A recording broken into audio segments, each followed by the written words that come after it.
shehe wangu. Ramadhani hiyo hiyo au ndoto zako za mchana tena unaota tena? Wewe umekuja muda gani kwani? Mimi nipo muda mrefu hapa.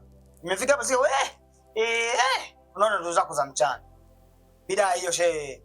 Na haya, jana kilichokufanya wewe nisikuone na usuria kabisa harusi ya mwenzio ni nini? Baada ya futuru pale. Harusi nani kao? Kwani jana ndio shughuli ya mwenzio Runje imefanyika jana? Jana Runje zinamioa jana.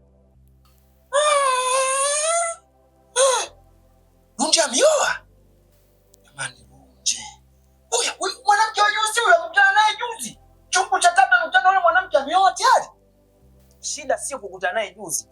Shida ni kwamba kwa nini hujionekana kwenye harusi ya Runje? Runje amioa jana. Baada ya kumaliza futuru ile jana, tumetoka wote Waislamu wote tumekusanyika tumeenda kwenye harusi ya Runje. Na hivi nilivyokuambia nimetanguzana naye anakuja. Wewe hujionekana.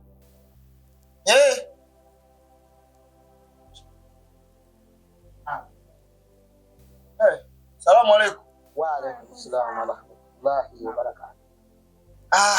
Bwana kugafilika na mimi sikuwa na taarifa kwa kweli. Sababu mambo yenu ya haraka haraka hata kali. Shemeji, hebu tufunue tumuone shemeji jamaa.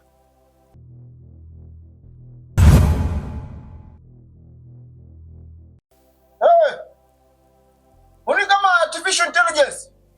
Artificial intelligence? Amaanisha nini kuongea? Shemeji kama AI. Hamna, ni mke wangu huyo. Ni mke wangu kabisa. Mwenyewe huyo. Sawa shemeji, karibu bwana nyumbani kwetu. Asante, nishakaribia tokea jana.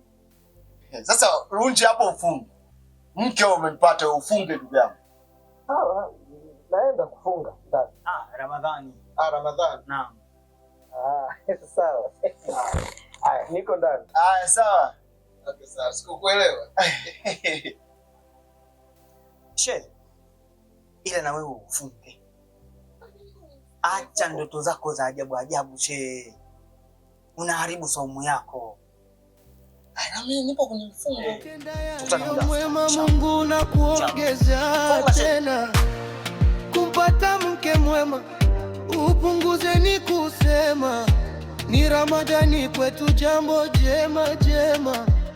Tula imani kufunga na kuswali vyema vyema.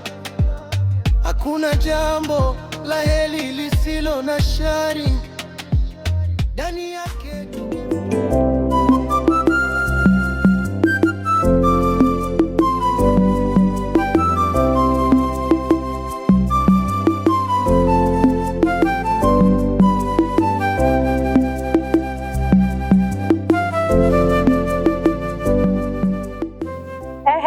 Naifati na Lei, wapi saizi? Unajua kama inabidi mkafuate futari magengeni. Mama, lakini mimi leo zamu yangu. Leo zamu ya Dalei. Jana unajua nimeenda mimi. Haya Lei, nitafuta futari sokoni? Sawa mama, nitaenda. Haya, haina shida ila mkumbuke kumpata mwenzenu mtoni. Na muwahi kurudi hapa. Sawa mama. Deni hawahi kurudi. Sawa.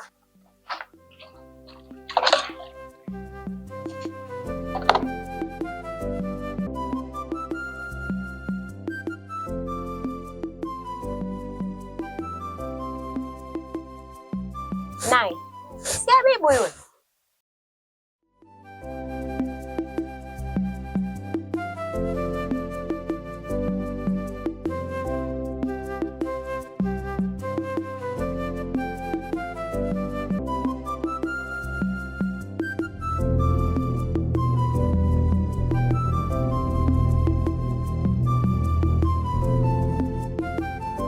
Asalamu alaykum.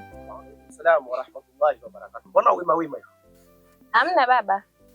Haswa hamna. Chama huu, mwezi wa Ramadhani huu mamangu. Wapi sasa? Chama. Hamna, tunaenda tu hapo mbele kutembea. Tembea na mchana wa Ramadhani huu. Hebu tunene kidogo. Ule mpango wetu wa kofia unakuaje? Baba, kuna hela kidogo naisubirishia. Wewe nikiipata nitakupatia. Usiniambia kwamba hela haijatimia, lakini nilimwambia na Nifati kuhusu swala la kofia. Sasa unafanyaje hapo? Maana naye alisema na kidogo. Sawa baba, tu usijali, tutakupatia. Unataka kujazia mwenyewe. Asalamu alaykum. Wa alaykum salaam, habari? Salama. Habibu, vipi nyumbani mchana huu wa Ramadhani? Naifati mimi sio kama napenda kuja hapa mwezi mtukufu wa Ramadhani. Lakini kwamba ni upendo. Vile nakupenda maana kwa hiyo niko hapa. Na unafahamu kabla mwezi mtukufu wa Ramadhani mimi nipiga kelele sana. Jambo letu litimie. Mimi nilikuwa napenda mpaka leo uwe nyumbani ukiwa mke wangu. Nafahamu, lakini kama unavyojua nyumbani shida ni baba. Ila mimi nilikuwa naomba ujitafute tu. Nitafuta. Lakini najitafuta sehemu yenyewe ni pakubwa sana. Leo kama nitapafikia kweli. Usijali, inshallah kwa uwezo wa Mungu utapafikia. Kwa uwezo wa Mungu. Sawa, lakini Habibu, unakumbuka kuna hela nilikuomba? Yes. Sawa. Shida. Lakini Habibu, nilikuomba 5,000 na hii ni 4,000. Naifati. Nimepambana nimpata hiyo. Kwani hiyo hela ni ya nini? Hii hela aliniomba baba. Babako? Ndio. Kwa hivyo nimpambana nimpata hiyo tu kidogo. Basi sawa, hamna shida, hata itanisaidia pia. Basi sawa, acha mimi nikuache. Haya, msalimie shemeji yangu. Lakini msichelewe. Sawa baba. Muda wa Ramadhani. Haya.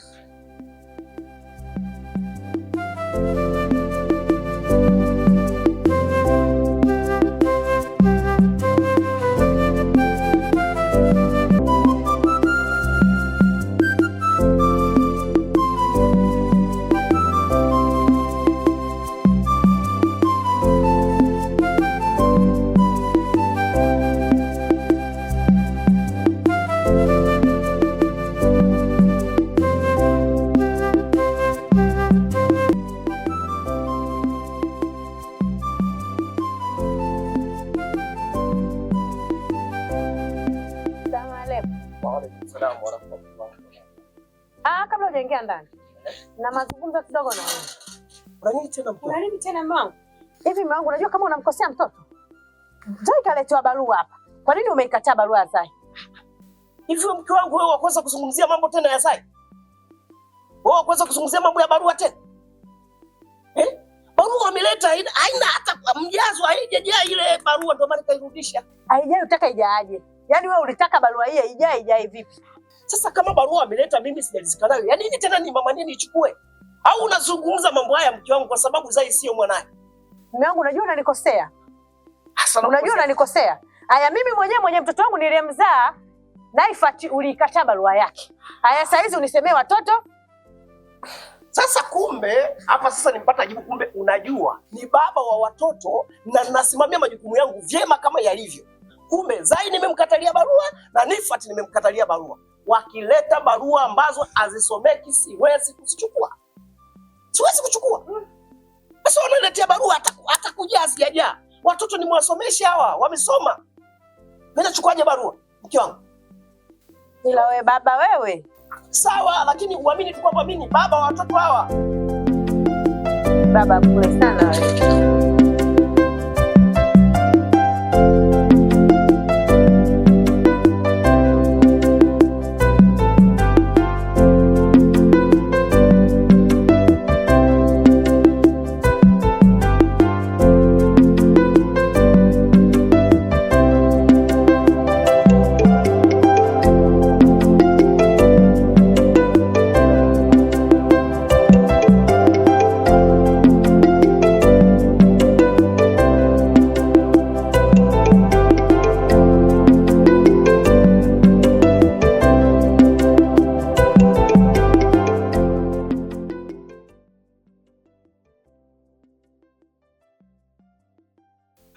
Kwani mnaelekea wapi?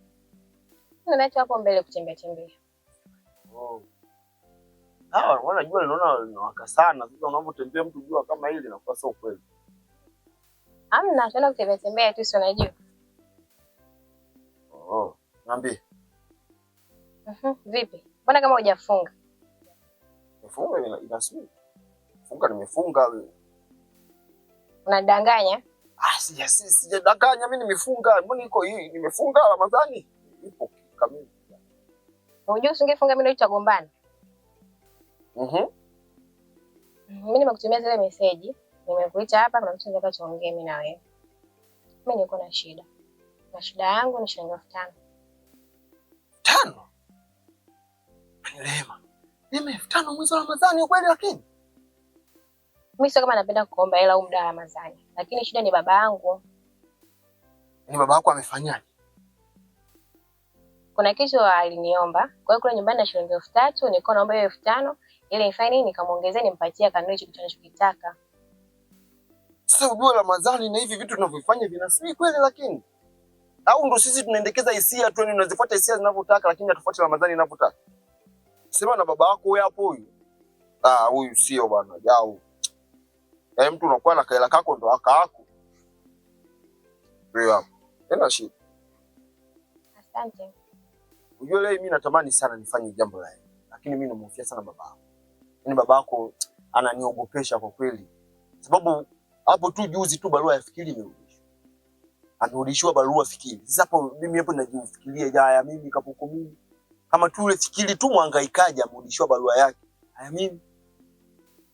Hamna, hata usijali, itakuwa tu sawa. Sawa, ila mzurule vizuri, sio kuonekana unazurula tena na Ramadhani hii inakuwa sawa kweli. Aya, kazi njema. Zuruleni salamu. Ungeni kila kitu. Eti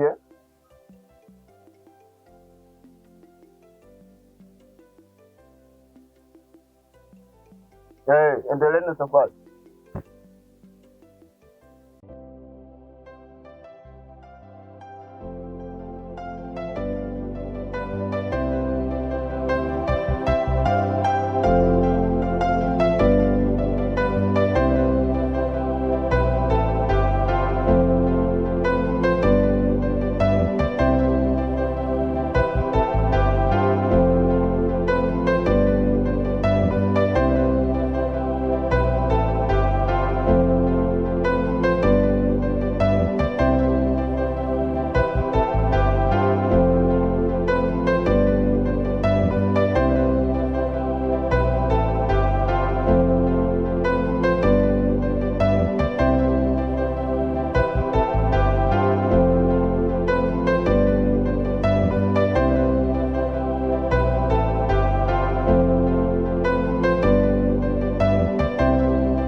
Hivi Zai, babako mimi ananichukuliaje kwanza?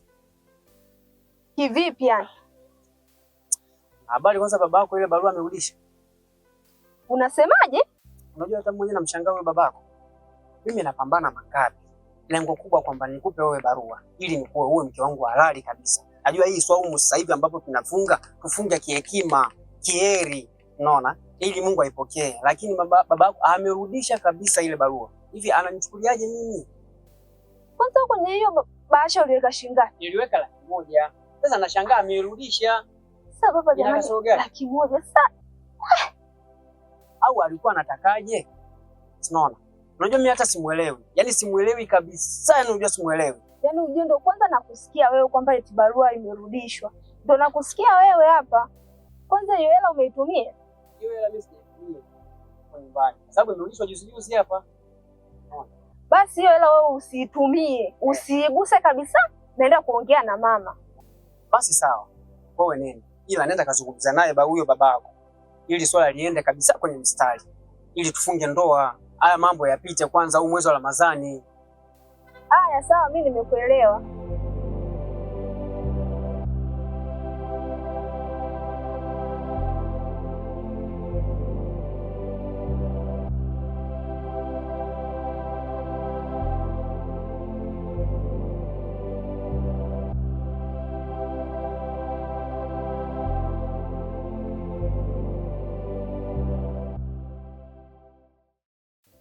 Shemeji bwana, karibu sana.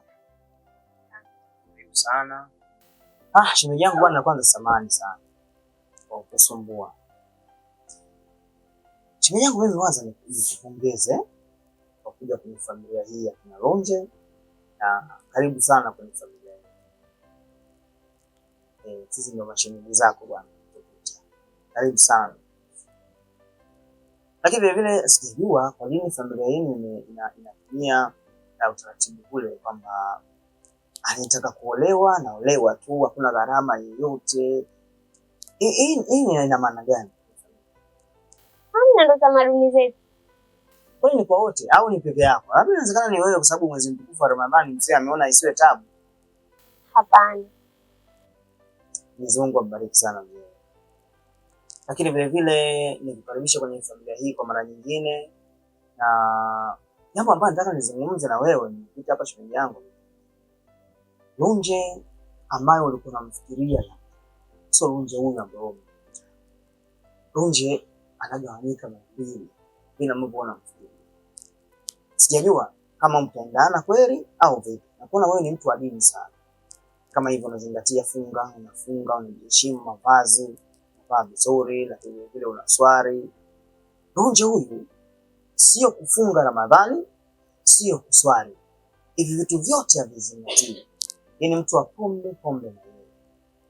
Shemeji una kazi moja kubwa sana ya kumbadilisha Lunje. Akawa Lunje ambaye ni mwingine kabisa. Lunje ambaye unakuwa unamtegemea sio Lunje huyu. Sasa sijajua kama utakuwa upo tayari kumbadilisha Lunje au inakuwaje? Kuhusu hilo jambo niacheni mimi. Sababu Lunje nimekubali kuwa naye kwa sababu nimempenda jinsi alivyo. Na kuhusu kuswali, kufunga, yote ni kazi yangu mimi. Ndio maana nilileta hapa kuja kuolewa na yeye. Kwa hiyo shemeji, msiwe na hofu. Lunje hataswali, Lunje hatafunga. Shemeji, sio kazi rahisi kama wewe unavyofikiria.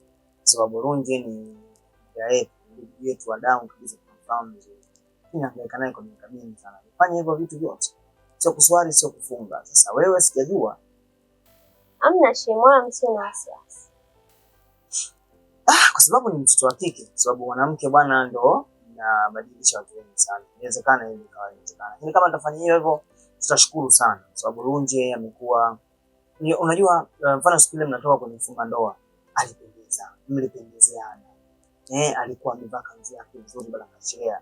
Mnakuja hapa mmependeza. Tamani ile hali ikitokea, mnaenda masjid swali, amevaa vile Lunje, hali raha. Lakini Lunje yule aliigiza wakati wa kuja kufunga ndoa na wewe. Aliigiza wakati ule mnakuja kuoana. Lakini saa hizi Lunje huyu atakuja hapa, atavua yale, atavaa mavazi yake ya uhalisia. Ndio kitu ambacho nakimwambia. Kama unasema mtambadilisha, alhamdulillah, nashukuru sana. Hata usijali shemeji. Hilo limefika na limeisha. Tayaona mabadiliko kidogo kidogo. Sio. Sawa shemeji, mimi nashukuru sana. Shukuru kwa muda wako na nikutakia kila la heri katika fungo la Ramadhani hii.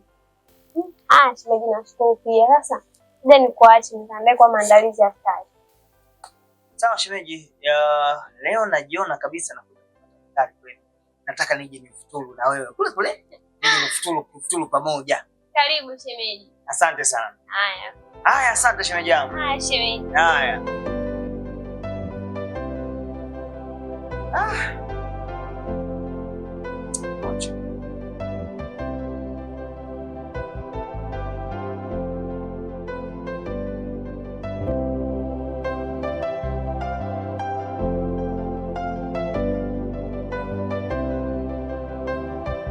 Karibu. Asante mama. Asalamu alaykum. Wa alaykum salamu. Vipi mama, baba nimemkuta? Hayupo, katoka. Kuna tatizo? Kuna hela hapa baba nimeomba. Alikuomba? Kuna kazi unaifanya? Hapana. Sasa alikuomba hela, wewe hela umepata wapi? Hamna, kuna rafiki yangu alinipatia. Mpe baba yako. Sawa. Sawa basi.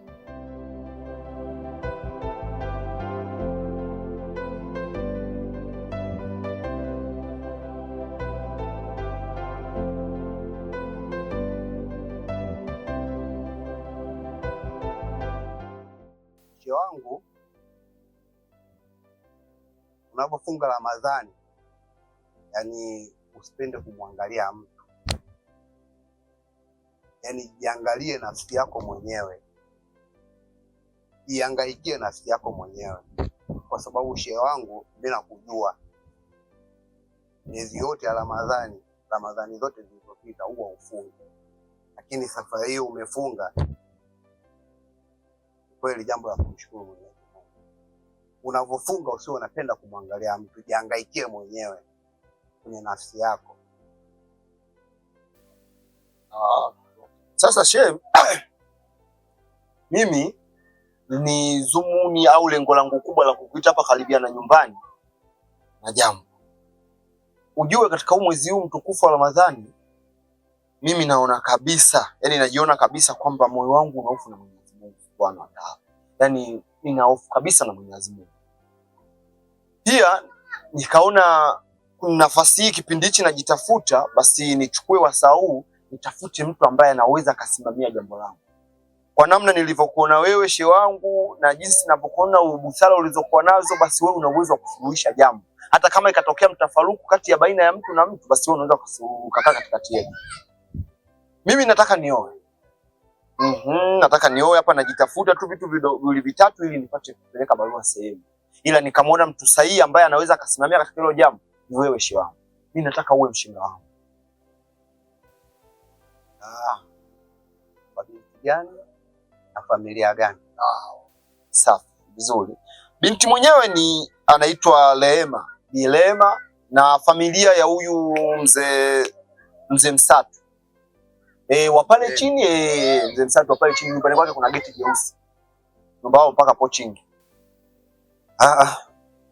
Shehe, pale familia ile hapana. Yaani pale shehe, nimepeleka barua zaidi ya mara 2 lakini wamekataa. Hilo jambo sio geni sana, sababu hata ndugu yetu mmoja, kijana mwenzetu mtaani Fikiri, na yeye barua yake imekataliwa. Lakini mimi ni hilo kwangu haliwezi likanirudisha nyuma nisifanye jambo la hili kama nalo nalitaka kulifanya, sababu mtoto wake ndo anajua uchumi wangu. Mtoto wake ndo anajua mimi ni kipato changu, mtoto wake ndo anajua mifumo yote ya mzunguko wangu wa pesa na ujue. Kwa mimi naamini katika mtu ambaye atanilingania mimi, basi ni mtoto wake. Cha msingi wewe ni kukubali tu kuwa pamoja na mimi ili ile jambo lipite. Ili wewe ndio uwe mshenga wangu, ili nisipate kazi tena, nikipata hela nianze kutafuta tena watu. Kwa maana nimekuja kukuambia mapema dakika za jioni. Yaani shehe wangu usichokijua, yule mzee anaonekana ni kama mtu aliyeshika dini, lakini yule mzee hajaishika dini. Yaani ni mtata. Yaani kama kuna uwezo kwa kutafuta sehemu nyingine. Je, wewe sasa wewe unataka unihamishe mawazo, soma nani? Ninapo nataka kuchukua mawazo yangu mimi unihamishe mawazo yangu upeke mawazo sehemu nyingine. Yaani unataka uhamishe vita ya nchi upeke nchi, utoe vita hapa upeleke hapa, soma nani? Wangu, wewe unakuwa muelewa. Hali familia ile. Basi yani katika hili wewe unabidi ukatae, isio unihamishe. Che, wewe unabidi unikatalie mimi kwamba uniambie bwana mimi siwezi. Sio wewe uchukue hisia zangu unihamishie sehemu zingine. Oya. Mimi pale nimependa mzee wangu. Kama imeshindikana basi haina shida, mimi nitaangalia namna nyingine, nitatafuta washinga wengine. Uwe na mfungo mwema.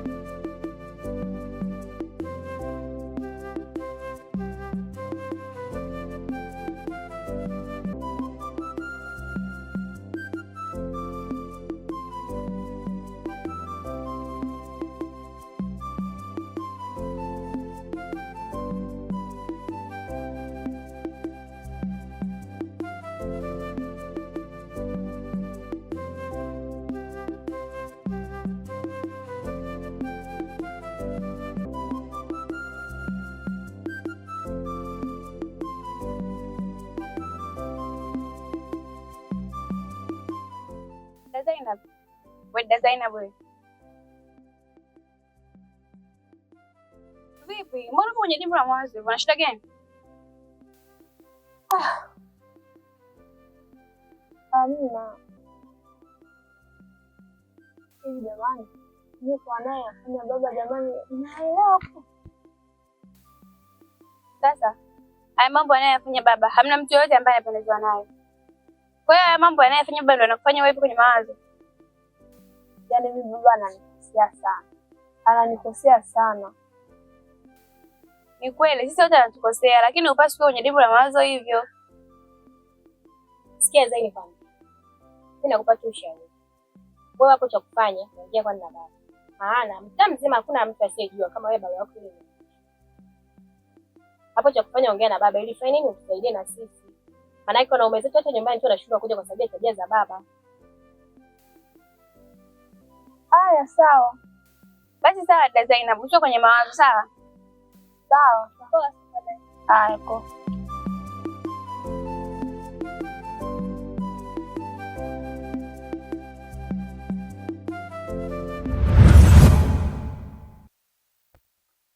Wewe.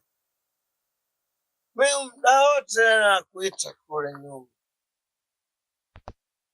Wewe unakinyosha tu. Sasa sikia. Kupika. Pika? Unaulizia kupika? Ha? Kwa mwanaume vipi wewe, mbona hauna aibu? Ha? Nilikwambiaje kuhusu mambo ya kulewa? Ha? Na kuhusu kupika? Baba, umeulamba. Hapa hamna kupika, hamna chakula, mpaka muda wa kufuturu. Umesikia? Na nilikwambia hivi, ukijiona umelewa, sitaki uniguse, yani sitaki unisogelee. Na unapoongea na mimi uko umelewa, kaa mbali na mimi. Sikia. Wangu nazidi kuwa mkangu. Kwa sababu mimi nilivyokuwa nakuchukua wewe, mimi nilijua namchukua jembe ambaye tunaendana kwa kila kitu. Ndio maana nikasema nikuchukue wewe, nikaleta barua nikakuoa. Na kuhusu mambo ya kula, shaongea baba yangu. Huko unakolewa huko, ndio unabidi ukale huko. So unakuja kwangu eti sijui kula kufanyaje? Njaa imenikanda. Uliko kunywa huko, ndio ukale huko. Na sijui hivyo, yani wewe unanichukuliaje? Mimi sijui niongeaje. Yani mwanaume najuta kwa nini nilikubali kuolewa na wewe. Yani unapochukulia urahisi kuja kunioa nyumbani. Kila kitu hadi tunafunga ndoa. Ndio ulijua wewe urahisi utaishi na mimi hivyo? Hapa kwangu ni kufunga tu. Umesikia? Yani hizo sitaki porojo zako nyingi. Yani haya maneno hayo kwangu mimi siyahitaji. Na ukitaka uelewane na mimi, narudia. Ukitaka uelewane na mimi, funga. Ufanyaje? Ufunge. Sitaki mimi unanijia umelewa. Kwani unanitia picha gani kwa majirani? Kila ukirudi umelewa. Mwanaume gani usielewa mwezi mtukufu?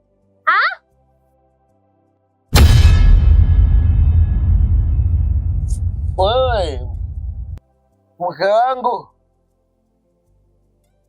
wewe mimi tabaki tu kwa mume wako. Wewe pika, mimi nile. Mimi mgonjwa njaa, siwezi kufunga.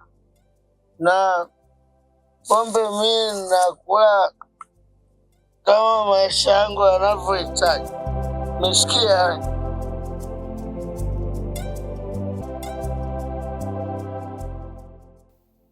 Nini mzigo wako? Unakuelewa? Nipe maelezo kidogo mke wangu hela. Ujulishe. Kwani hujui hela zinakotoka ni wapi? Mtoto wako ulimwambia akupe hela ndio kanipa mimi nikupe wewe. Sasa huyu mtoto kidogo ndio kanikosea. Sasa alikupaje wewe tena hela? Hivi mume wangu, unachokifanya unakiona kipo sahihi sana? Sasa mke wangu hapo unataka kujibu, unataka tufanye. Umechukia? Hivi kwa nini unaomba ila watoto? Wanafanya kazi wapi? Sasa hebu kwanza nikuweke sawa. Hivi unaniamini mimi ni mumeo, si ndio? Baada ya kuniamini kwamba mimi ni mumeo, mimi niamini kila idara. Hawa watoto ni wa kwangu. Yaani maanake kwamba kwenye maandishi nasema kwamba hawa ni riziki yangu. Kwa kama ni riziki yangu mimi, itakuwa sio ajabu kupata riziki kwenye juu ya riziki. Huu mwezi gani? Mwezi wa Ramadhani. Sasa huyu si mtoto wangu nimemuomba. Au umemtafutia kazi mimi sijui. Sasa mke wangu, tukisema kwamba tujue shughuli, basi ujue kabisa kwamba hapo tutakuwa tunatafutana. Hawa watoto kila wanapopita tunapita wote. Hawa watoto wanatembea na hakuna hapa aliyokuwa chizi huko ndani. Watoto zetu wote wana akili timamu. Kwa hiyo kila mmoja anapata riziki yake kupitia. Riziki limeandikwa na Mwenyezi Mungu. Mtu unaweza kutembea tu njiani alafu ukashtuka umeokota. hiyo riziki yako. Unaweza kuwa na rafiki yako akakwambia bwana, chukua shilingi 2000, hiyo riziki yako. Sio kwa maana mimi nawachukua kwamba labda wao kuna vitu ambavyo wanavifanya huko. Huko ndo kumtangulia Mungu sasa. Ukisikia kumtangulia Mungu ndo unataka kumtangulia Mungu hapo. Ninachokitaka mimi sasa hivi Zainabu haolewe, na barua ulishaipokea na ukairudisha. Kwa nataka ile barua irudi na Zainabu haolewe. Basi.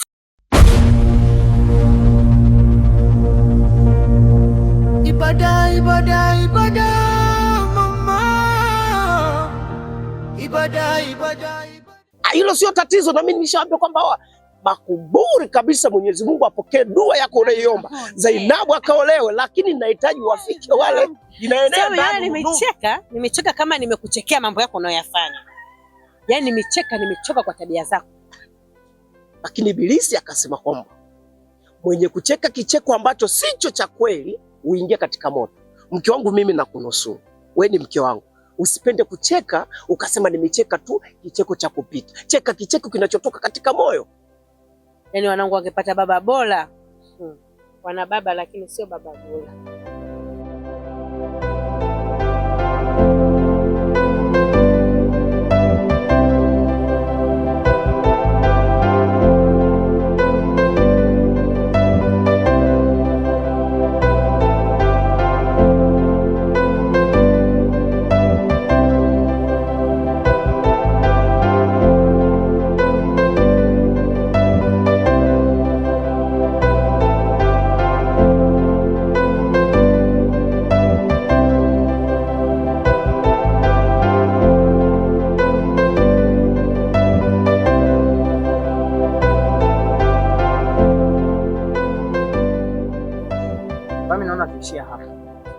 Sawa, hamna shida. Hata mimi nataka niwe sokoni. Sawa, sasa hivi swala la nyumbani kwako linaendeleaje mpaka hivi sasa? Unajua mimi nataka nilete barua kule na mwingine. Ili mimi nifahamu kila kitu kikae sawa nyumbani, mimi nilete barua. Siku zinazidi kwenda. Alafu mwisho wa siku ni kwamba tunakutana hivi. Kumbuka wewe unafunga na mimi pia nipo katika mfungo wa Ramadhani. Mwisho wa siku Ramadhani yetu inakuwa ni batili. Lakini cha msingi nitakufanya wewe zungumza na mzazi wako. Hii haya mambo yataendelea mpaka lini? Kwa nini tusipeleke barua tukapunguza mali tukafunga ndoa? Kwani jambo ni nini? Naelewa Habibu, lakini babangu mimi niaelewi hata kidogo. Unajua hata barua ya Zainabu imerudishwa pale nyumbani. Yaani imerudishwa kabisa. Babangu mimi niaelewi, hataki kuelewa. Kwa hiyo sio kama shida ni mimi, kwa sababu babangu alihitaji mtu anayeleta barua, alete kiasi kidogo. Anahitaji kiasi kikubwa. Sasa wewe inabidi ukae naye chini. Uzungumze naye. Ufahamu hicho kiasi ambacho mzee wako ambako roho yake itaridhika kiasi gani, tuelewe basi, ili mimi nijitafute nifanye vyote vile na familia yangu, tulete barua. Au unapenda hivi ninavyofanya? Hapana, sipendi. Sasa lakini ndio hivyo, kama nilivyokuambia, babangu ndo tatizo kubwa ambalo linafanya wewe usilete barua pale nyumbani.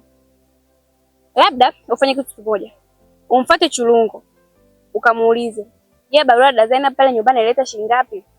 Alafu tujue kwamba baba atakuwa anahitaji kiasi gani. Maana barua ya Chulungo imerudishwa. Yule ifuati wewe, mimi labda niongee kitu kimoja. Babako ni mtu wa dini sana. Haya yote anayafanya kwa sababu gani? Babako mimi na imani kwamba ni msomi, babako ni mtu wa dini sana. Babako tunajua tena sina anaswalisha kule msikiti ule bondeni. Ndio. Sasa shida ni nini? Hapana, sijamuuliza. Babangu mwenyewe namfahamu. Au ameishia tabati ada babako afu sana toficha. Amna, babangu mimi amesoma. Sema tu ndio hivi anashindwa kuelewa. Yaani babangu mimi anahitaji sana pesa. Sawa. Basi sawa, wewe fanya hivyo. Umfuate yule Chilungo. Kamwambia kwa alitoa kiasi gani, alafu tujue tunafanyaje. Mimi niko tayari hata mimi mwenyewe nitoe hela yangu ili tujazishie. Unajua mimi nakupenda sana wewe. Hata mimi nakupenda sana. Nakupenda na nakuhitaji sana. Hasa mwezi mtukufu wa Ramadhani. Nifuate, nilikuwa napenda uje nyumbani, unifutie, unipikie iftari, akati wa daku pia. Basi tule pamoja. Mimi nakumisi sana Nifuate. Amna, wewe vumilia tu. Sawa, sisi tukafungulia Ramadhani. Ngoja niende nyumbani. Sawa, acha na mimi niwe sokoni. Basi sawa. Haya.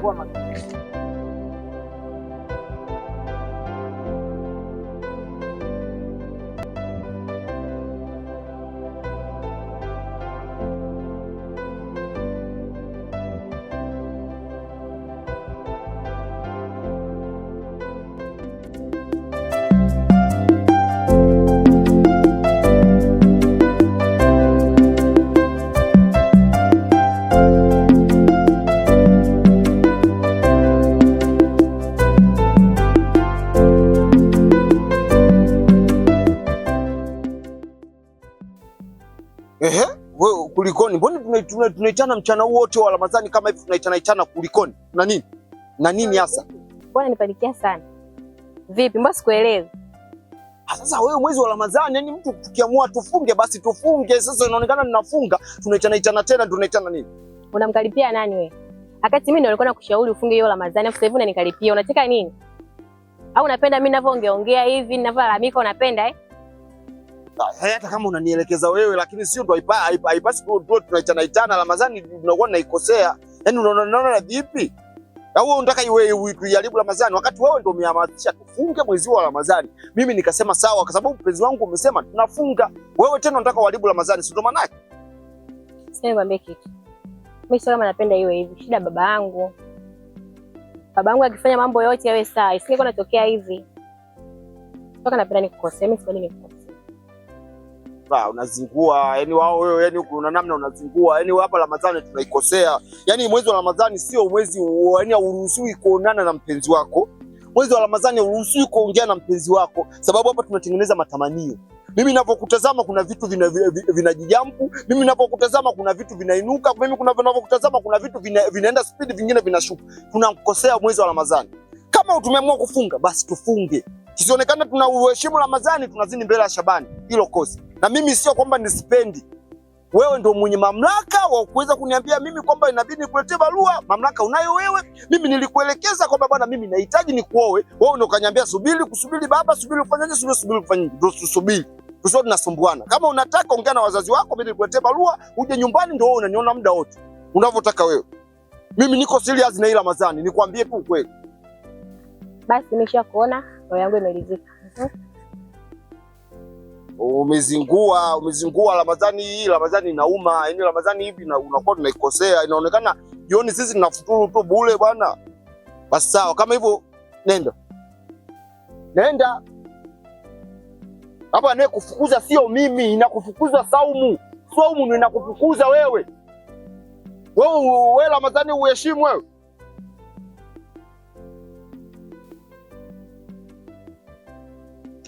Mimi jamani. Hizi asila hizi. Kumbe hamna sawa.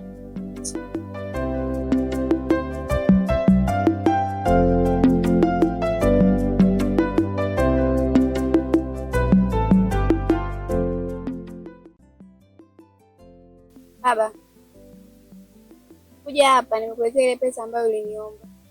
Hii hapa. Lakini kwenye kuhangaika kwangu nimepata hiyo ndogo. Mamangu nifuatie. Kwanza wewe umshukuru Mwenyezi Mungu. Na mimi pia namshukuru Mwenyezi Mungu kwa riziki ndogo ambayo umeipata, na riziki ndogo haipo. Mwenyezi Mungu amesema kila ambacho anakitoa inakuwa ni kikubwa. Kila kinachopaswa ni kushukuru. Sawa mwanangu? Na baba, hiyo hela ukanunua kile kitu ambacho unataka. Basi sawa, mimi nitafanya hivyo, lakini Mwenyezi Mungu ametuhusia kila siku na wakumbusha, kwa sababu wanangu nyinyi mimi nawalea kwenye maadili ya Uislamu. Ya ayyuhalladhina amanu kutiba alaykumus siyama kama kutiba alal ladhina min qabli la'allakum tattaqun. Nielewa mwanangu. Mwenyezi Mungu amezungumza aya hii ni kutulingania mimi na wewe ambaye wewe ni mtoto wa Kiislamu. Kumshukuru Mwenyezi Mungu ni kule kuzaliwa katika baba na mama wote wakiwa Waislamu. Amesema enye mlo amini. Mwenyezi Mungu anatuambia sisi na kutuasa. Enye mlo amini. Kutiba alaikum. Ametupa sisi juu yetu sauma kufunga. Kama kutiba alal ladhina min qabli. Kama alivyowapa wale waliokuwa kabla yetu. Kwa maana ifunga mwanangu, tunavyofunga, funga kwa imani, jiepushe na madhara mengine yoyote yatayefungua funga yako, kwa sababu sio sisi tu, hata waliopita nyuma yetu walikuwa wamepewa nini? Funga. Sijui umenielewa? Kwa hiyo tufunge, na Mwenyezi Mungu kufanya hivi anasema la'allakum, ili tupate kuwa wacha Mungu kwa Mwenyezi Mungu. Kwa hiki kidogo unachokipata kupitia maneno ya Mwenyezi Mungu ya hifadhi, pia na mimi maneno yako nimeyasikia, nitafanya kila ambacho nilikuambia. Hii pesa itatumika kwa ajili yako. Sawa mwanangu? Sawa baba, hamna shida. Aya baba, basi acha mimi nikuache. Haya mwanangu.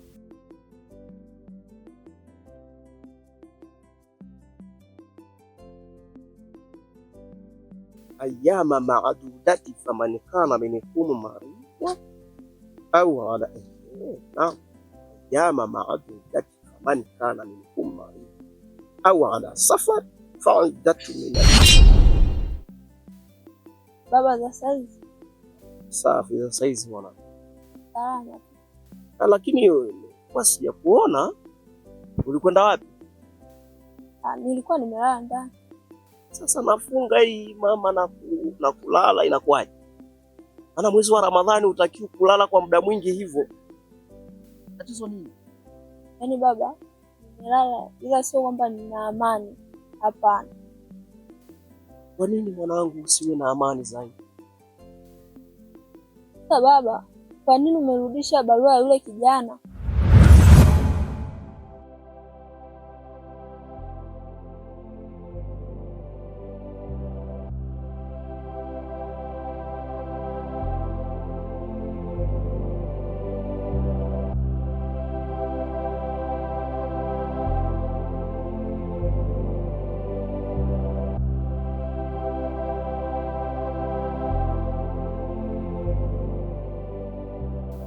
Vipi hapo bro?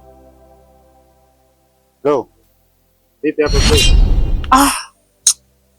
Fresh mdogo wangu, vipi lakini? Shida ni nini? Unajua babake Zai mimi ameniuzi sana. Yaani ananiboa kweli babake Zai. Yaani tatizo kubwa maana yake kwamba yule mzazi amerudisha barua. Yaani amezingua kinyama. Alafu unajua kabisa moja kwa moja kwamba mimi nina lengo mzuri na yule. Alafu amerudisha barua. Alafu nimepeleka pale 100,000. Alafu inaniuma kinyama mno. Moja kwa moja na yeye. Ila sio kesi. Nimemuelekeza yeye mwenyewe Zai kwamba akaongea na nani? Na baba yake. Aiza na mama yake. Ili swala lifikie mwafaka. Bro, hapo usiwaze. Maana inapoonekana ile barua babake Zai haijaipokea, ameona hela ndogo. Kwa hapo usiwaze, kaa kutulia, tumngojee bro akifika, bro mkubwa tuongee naye, amuite mshenga ili tuweke ile hela vizuri ili mipango mingine iende sawa. Haina noma mdogo wangu. Pamoja sana. Wapi hiyo sasa mama? Mimi nashuka hapo.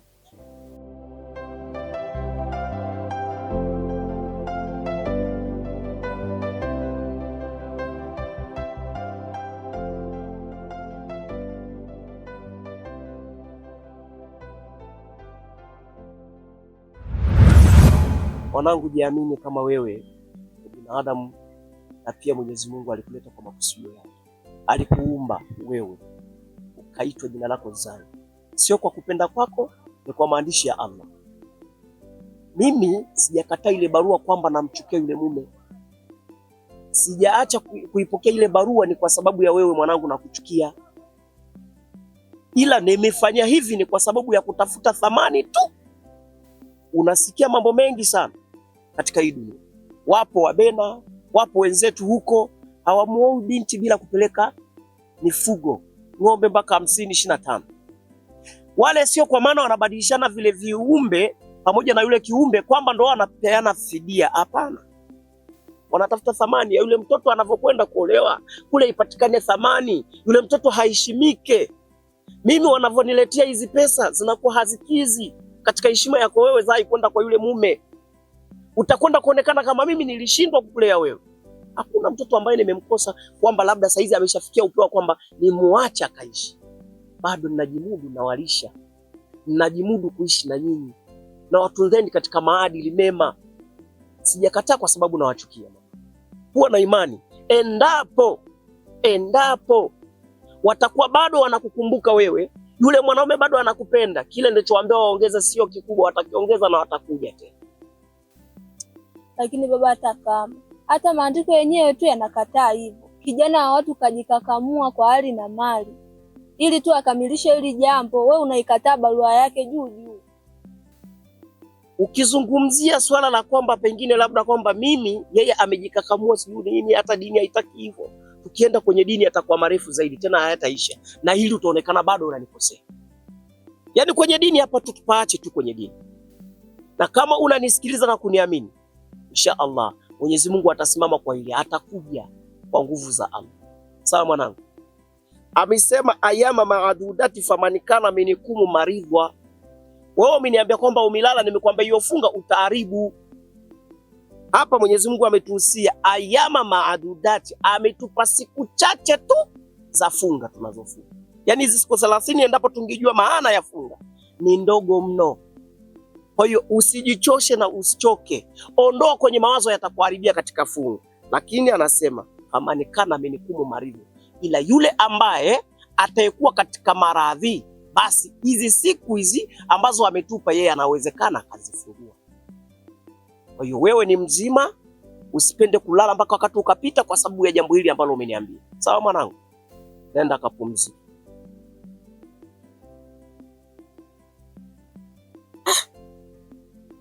Mungu hii dunia. Ewe Mwenyezi Mungu, ninakuomba hebu punguza yale ambayo yanataka kusonga moyo wangu pamoja na nyumba yangu. Tupe nafasi kama vile ulivyowapa nafasi wale ambao walipiga goti wakakusujudia na wakakuomba dua na ukaweza kuipokea na ukafanya mambo yao sawa. Na mimi pia nipe katika njia hiyo nyumba yangu ikae salama.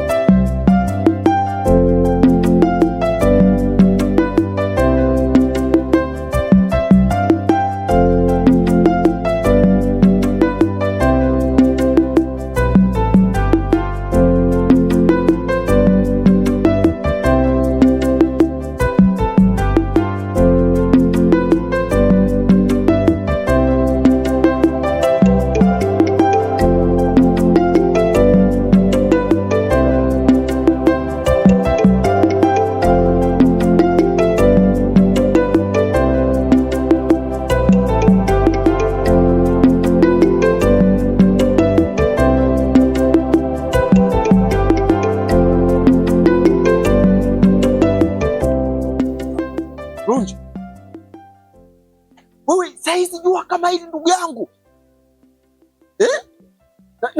na bado umelewa.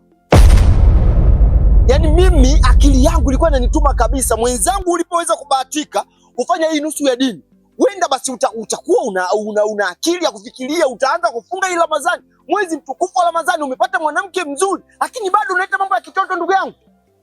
Mbona unapewa mambo makubwa, unafanya mambo madogo lakini unalewa. Wewe bwana, nikwambie tu, mimi nilikuwa nimechukua mwanamke, nilijua nimemuoa mwenzangu, ila sasa hata waseme ufunga pamoja na kulewa pombe wameweka aro,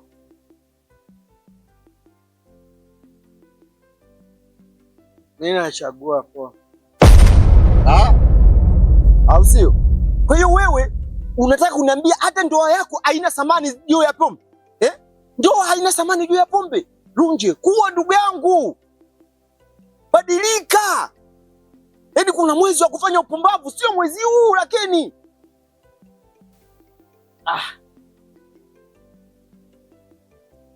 Hiyo ipo tu, yani intelligence, kwa sababu yani kwa mbali kitaka labda mimi nifanye machaguo, pombe iwe hapa, Keivanti iwe hapa, hapo ndo kidogo naweza kuchagua Keivanti. Sasa pombe na Keivanti sio ndo kimoja hicho? Pombe sio ndo Keivanti ukinywa unalewa? Yaani wewe zumbukuku kabisa mwanangu, wewe zumbukuku, ulimwembe huko haufai hata kwa umeme wa buku. Mbona unajishuku? Kwa sababu hata ukiongelea nje ya maisha haya kwa watu, ukisema wewe bikra, watu wanakuona umetukana, lakini neno hilo bikra ukizungumzia kanisani ni neno la heshima kwa sababu ya bikra Maria. Wewe unataka kuninyali, kunikana, mimi naonekana ndo na tabia mbaya sana. Wewe hata ufanyeje, mvua inyeshe, kiangazi isinyeshe, na kifuku. Mimi wewe ndugu yangu, tena ndugu yangu. Inoma. Tulia basi. Mtu una bida. Unanikumbatia umelewa pombe, mimi nimefunga niko kwenye mfungo wa Ramadhani. Unataka kuharibu funga yangu? Lunje, umeshaharibu funga yangu. Yaani umeharibu kabisa funga yangu. Basi, mimi nile tu. Kama mpu wewe mlevi wewe unanikumbatia mimi umeharibu funga yangu. Mimi nile tu basi. Nitakuwa najikalisha na njaa. Mimi nile tu. Umeharibu funga yangu wewe mpumbavu. Unanikumbatia. Mimi nile tu, haina haja. Na hii dhambi unaibeba wewe. Nafungulia hapa, dhambi unaibeba wewe. Acha ujinga wewe, acha ujinga. Huo ni upumbavu. Alafu huu ni mwezi mtukufu wa Ramadhani. Acha kufanya masiara kabisa mwezi mtukufu wa Ramadhani. Mnafunga au mnafunga milango nyumbani kwenu? Huyu hapo huyu ameharibu funga yangu. Yeye ananikumbatiaje mtu amelewa? Hujafanya Ramadhani yako ufungulie. Huo ni uongo. Hii andazo ulinunua kwa lengo la kula wewe. Wewe na wewe hamna utofauti. Niliweka kwa sunna hiyo. Faza. Basi lete sunna hiyo niendelee kuhifadhi. Wewe nani? Wewe nenda bwana, toka. Nenda. Mpumbavu kweli unachelewa. Ungenigusa kabla hajaja huyu. Mimi kishafungulia mimi. Unakuja dakika za jioni.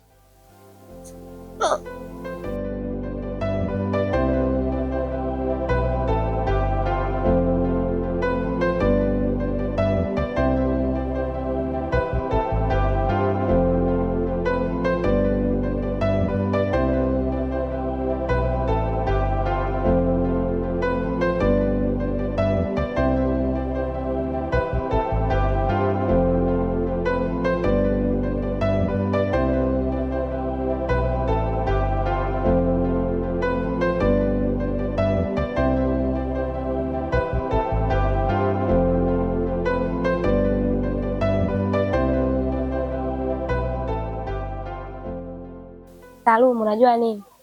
Haya mambo tunayofanya kwa sasa sio sawa. Kwa sababu mimi nataka uniletee barua. Unaona kama dada yangu vile alivyofanya. Yaani chungu cha tatu ameozeshwa.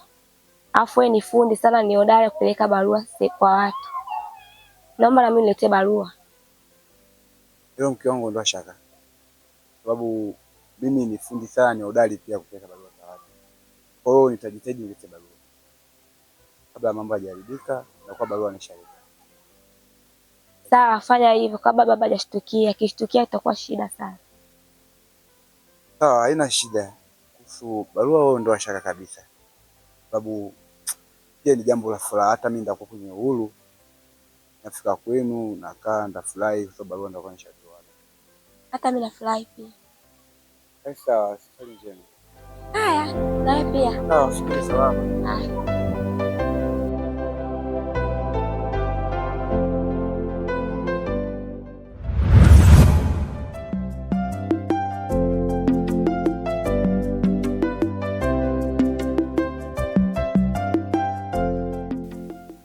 Shangazi.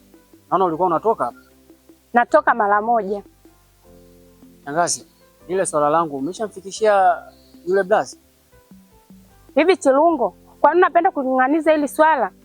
Hivi angalia ile familia, muonekano wao wa nje na wa ndani ni tofauti. Kwa nini unaling'ang'ania? Hebu achana nao hii familia na kuomba achana nao kabisa. Kwa nini unapenda kung'ang'ania? Mimi kila siku nakueleza ile familia hauiwezi kabisa. Yaani nakuomba shangazi yangu achana naye kabisa. Yaani usilifikirie kabisa na ubadilishe muonekano wako kabisa. Yaani badilisha kabisa. Yaani usiwe na wazo kwamba yule mwanamke eti tamuoa wewe. Ile familia huiwezi, na kuomba shangazi yangu. Sawa shangazi.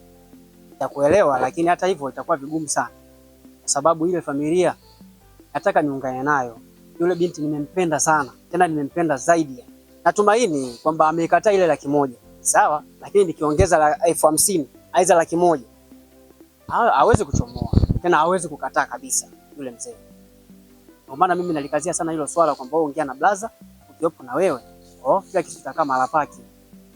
Sawa, nitajaribu kuongea naye kakaako. Ila sidhani kama atakubali kutoa hela yake upeleke kwenye ile familia. Sidhani. Nitajaribu kuongea naye kwanza. Shangazi, mimi nakutegemea. naomba usiniangushe. Ongea naye tu vizuri blaza. Kila kitu kitakaa mahala pake kabisa. Sawa, ila nilikuwa naombi kwamba jioni mje mfuturu pale nyumbani, maana wadogo zako wameondoka, nipo tu peke yangu. Aha, sawa. Mimi nitamuelekeza kwa sababu nimemwacha hapo nyumbani, nitamuelekeza. Haya, nitashukuru, karibuni.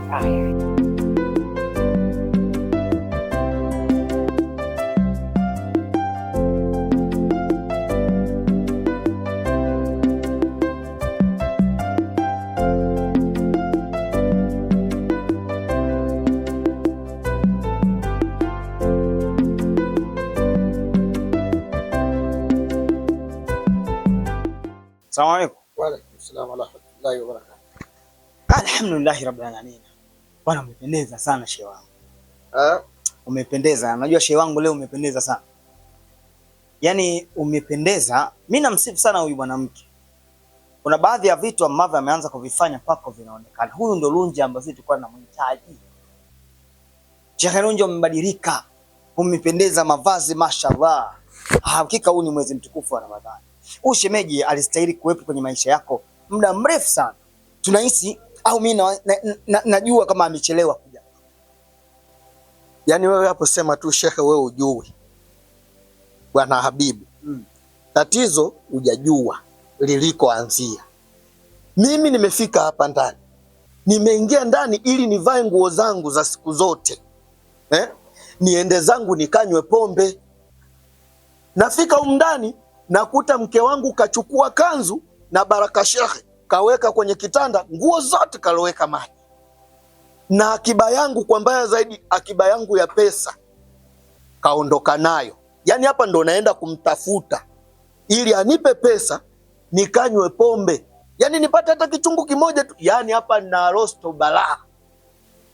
Lunja, sijakuelewa. Yaani haya mavazi unawaza pombe tena? Kwa hayo mavazi uliyovaa tena unawaza pombe? Ndio maana nakwambia hivi. Hii sio kusudi langu kuvaa hivi. Nilitaka nivae nguo zangu za siku zote. Yaani hapa nimeamka asubuhi, nimepandisha kule juu, narudi ili nivae, nibadilishe nguo, nichukue na kile kipande ambacho nilikificha, na shangaa akipo. Hivi mimi nikuulize kitu kimoja Lunji. Tuachana haya yote. Lakini kuna kitu ambacho najiuliza mara nyingi sana. Ndugu yangu, sijaona kikao cha barua, sijaona kikao cha mahari, sijaona kikao chochote zaidi ya kutupa mwaliko wa kuja kwenye harusi yako.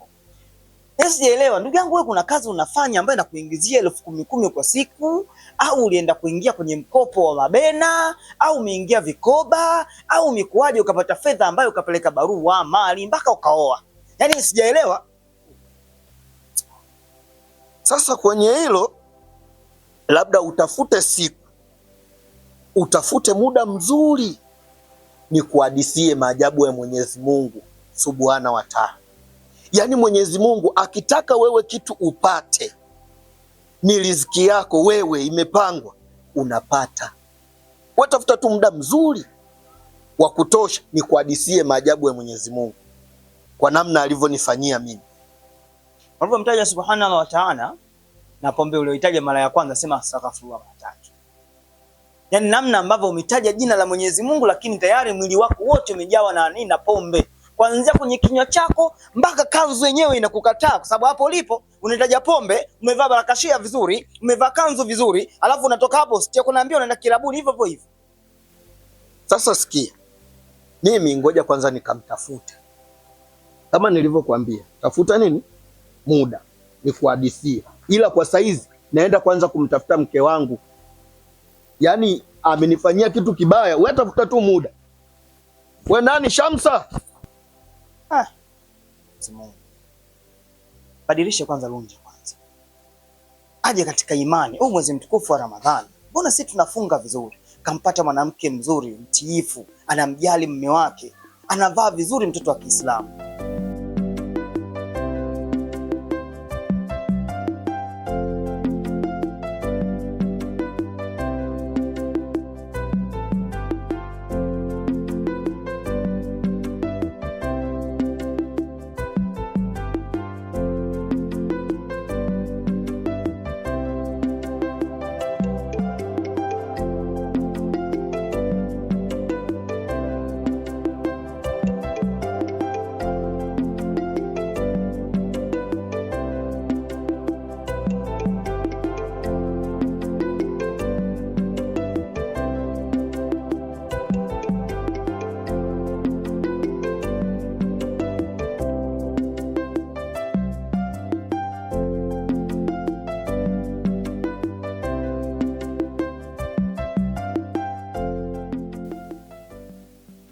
Mke wangu, kwa nini umeloweka nguo zote kule?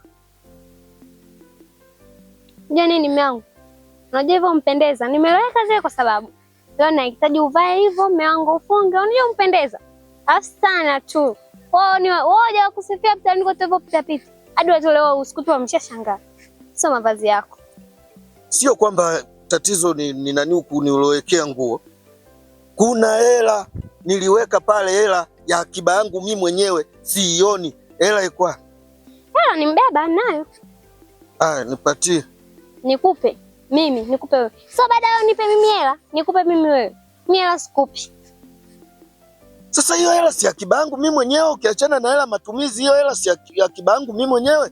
Maana mimi nafika pale na natafuta hela nikafanye zangu matumizi, sijaikuta. Yaani kuhusu hela sikupi. Hapa naenda zangu kununua futari, naenda zangu sokoni, na nunua futari mume wangu na kuandalia, naenda kununua na tende, muda kuja kufuturu. Tunafuturu unakula zako na tende mume wangu. Ujisikii la kwani? Basi sawa. Ni sawa, nimekubali, mimi nafunga. Lakini mimi mwanaume mzima siwezi kukaa tu hivi bila niache basi hata 2000. Sasa wewe hela ya nini? Saa hizi wakati unaenda zako nyumbani kupumzika. Mume wangu, mbona unakuwa hivyo? Alafu unajua nini? Hiyo hela wewe ndio inayokupa jeuri. Yaani ukiwa na hela tu mfukoni inakushawishi vitu vya upumbavu mchana huu mwezi wa Ramadhani, najua kama hili. Watu wanafunga. Unaenda huko hata kusikoeleweka. Unajua kuna starehe, kuna nini? Mume wangu, hizo ni dhambi. Hamna kwenda na sikupi hela. Na hamna kuwa na hela, na hapa na ninavyotaka hapa tunavyoongea. Tukimaliza, nenda sokoni, nenda nyumbani.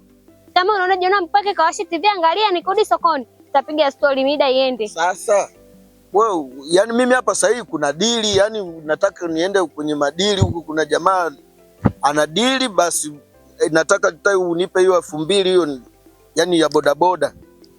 Sikupi. Kwa herufi kubwa, sikupi. Kwani mume wangu nini? Napendeza? Nini sasa unataka? Mimi sijanua naenda kununua futari na hiyo sikupi. Nimeificha. Umpendeza mume wangu kuhusu hela. Sahau, sikupi. Inabidi wewe unipe mimi. Na mimi hela sikupi, naenda zangu kuongeza futari. Tule mpaka tuvimbiwe mume wangu, kitambi kiongezeke.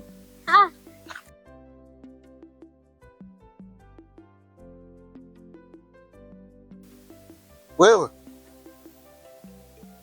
mke wangu Shamsa, wewe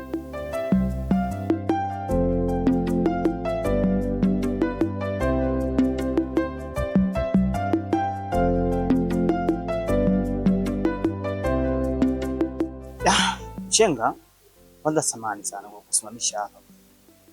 Najua na mambo mengi pia ya kufanya, lakini na mambo kidogo nataka nizungumze na wewe. Najua wewe ni mshenga maarufu sana mtaani. Hamna mtu ambaye afahamu. Hapa mtu akitaka kuoa tu kumuona mshenga ni wewe. Na kazi hii najua umefanya miaka mingi sana. Sasa mimi nataka nifahamu kitu kimoja. Mimi nadhani kwa utaalamu wako utakuwa unafahamu sana familia ya Mzee Msatu. Familia ambayo nataka tuzungumzie hapa. Kuna huyu bwana Chilungo. Chilungo alipeleka barua pale, lakini inasemekana ile barua pia kurudi. Lakini inasemekana sio barua ya kwanza kurudi kwa Mzee Msatu. Hasa kwa sababu ni mshenga, kuna vitu vingi unavijua kwenye hii familia ya Msatu. Kwa Msatu kuna nini? Mshenga, naomba msaada wako kufahamu hili. Kwa nini sasa kijana unataka ufahamu? Mshenga, mimi nataka kufahamu hili kwa sababu mimi mmoja ya watu ambao wanataka kutumia kwenye familia ya Msatu. Mzee Msatu ana mabinti zake takriban 3. Mmoja wapo mimi pale nataka nichumbie. Hasa mwezi mtukufu wa Ramadhani. Funga yangu nafunga, lakini yule binti nataka nimchumbie, iende barua. Yule binti nataka awe mke wangu nyumbani. Sasa kabla sijapeleka barua, naanza kupata na hofu, kuna jambo gani? Ndio maana mkufuata mshenga, wewe unakuwa unafahamu mambo mengi kuhusiana na ile familia. Tafadhali. Kwambie tu kitu kimoja. Yule mzee upande wa binti wake anaonekana anapiga hela. Sababu kuna barua nilikumbuka niliipeleka ile barua. Ile barua ikarudishwa. Hata ile barua Chilungu naye alikataa pia ikarudishwa. Kwa hapo cha msingi katu na huyo mtu wako uongee nao, huyo mpenzi wako uongee nao vizuri. Unaona, mfikie mwafaka, mkae mjue mnafanyaje. Mimi nikushukuru sana kwa muda wako. Na samahani sana kukupotezea pia muda wako. Haina shida. Hili jambo la Allah. Ni kweli. Lakini tujitahidi tu tunafuturu pamoja pale msikitini. Maana tumeanza ratiba saa hizi ya kukutana pale masjid jioni baada ya swala tunapata futari pamoja. Sheikh, sijakuona. Siku mbili hizi kuna harakati nilikuwa nazo kidogo. Ila nahisi sio mbaya, atakuwa sawa. Basi inshallah Sheikh. Inshallah. Ubarikiwe. Shukrani. Haya, asante sana. Sawa. Fanya hivyo kijana. Haya. Jambo la baraka hilo. Asante sana. Hali ndio kwa nayo mimi. Na kama 100,000 ilirudi. Basi nipeleke shilingi ngapi? Juzi nimempa 1000.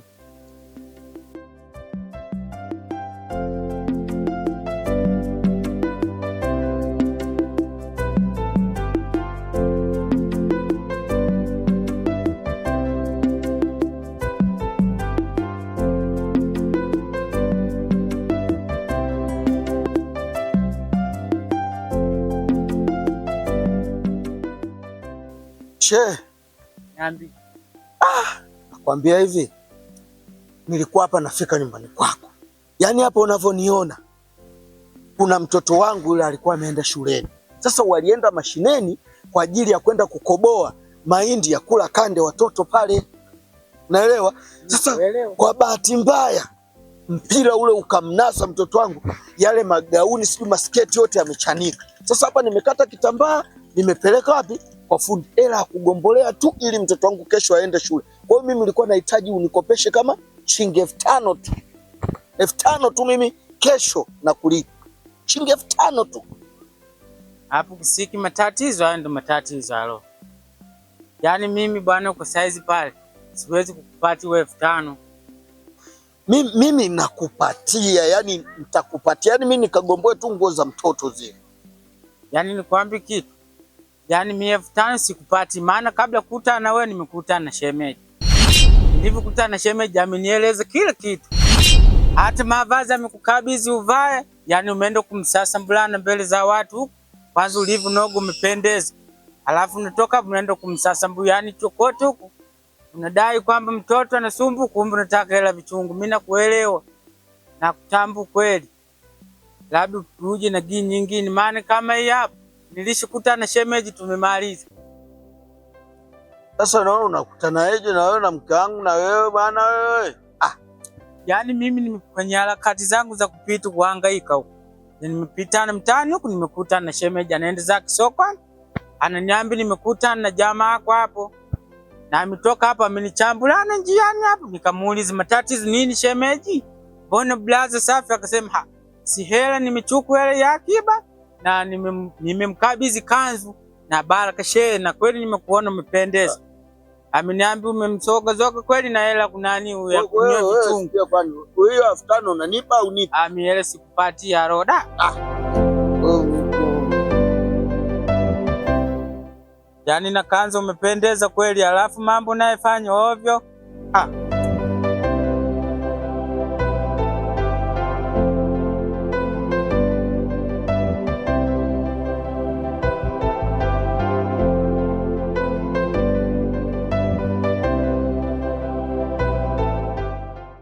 Habari yako?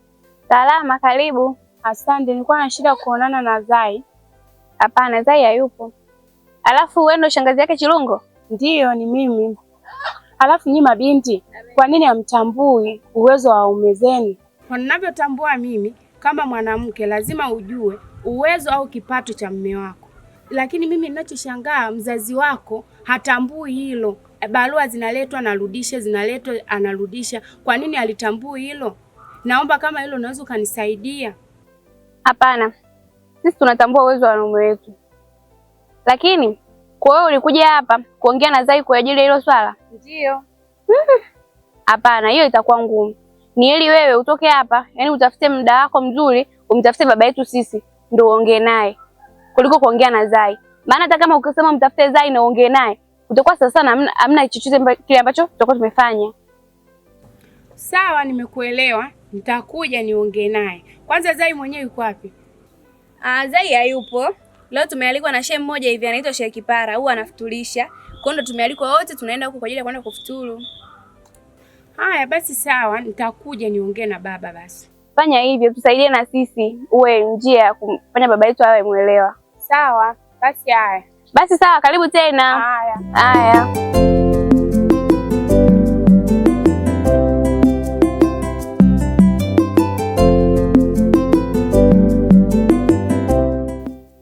Mimi baba wa familia, mama yenu hapa, na nyinyi wana wetu katika hii nyumba. Ukiwa na jambo, hatutaki kufungiana macho, tunataka kuzungumza.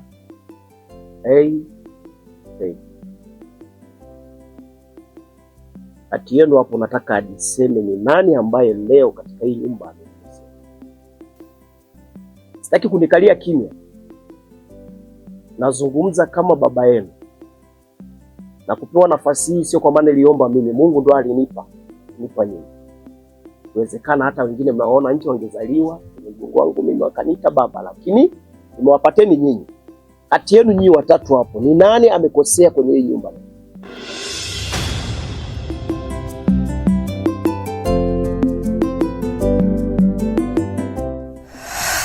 Unajua nilikuwa natamani sana familia yetu ije kuwa kama familia yenu.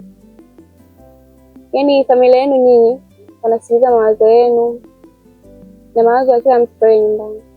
Lakini familia yetu si ni shida, hata kwa baba yangu. Pale nyumbani hata akija wanaume wetu kwa barua, baba anaisikataa. Anasema kwamba hataki mwanaume ambaye ni maskini. Anahitaji mwanaume ambaye mwenye kipato cha juu. Na sisi wenyewe wanaume wetu tunafahamu hali zao. Kwa baba yeye anaforce sisi tupate wanaume matajiri, hali ya kuwa sisi tunawapenda wale wanaume ambao sawa yeye anasema wenye hadhi ya chini, lakini najua unafahamu kwamba moyo ukipenda hauangalii pesa wala uangalii nini. Kwa hiyo ndio hivyo, lakini familia yenu nyinyi haina shida. Nyinyi mnaweza kujisaidia wenyewe, cha kwanza.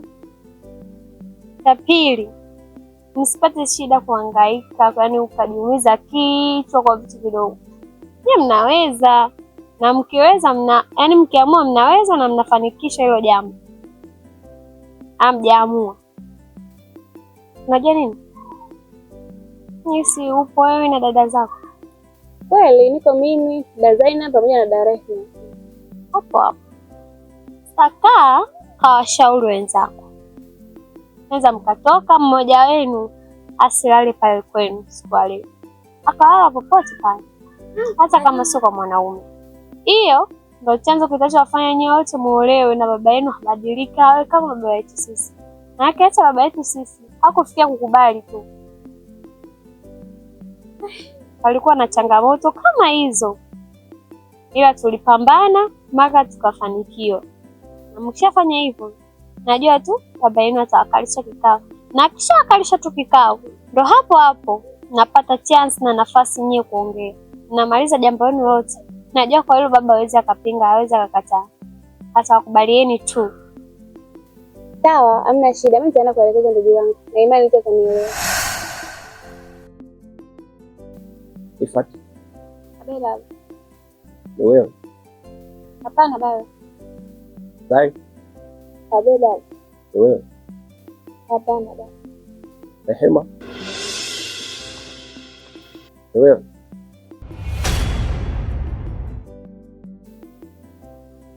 Umejionyesha kabisa kwamba wewe na ndio ambaye yule ulioweza kujaribu heshima ya nyumba pamoja na funga yetu ya mwezi wa Ramadhani.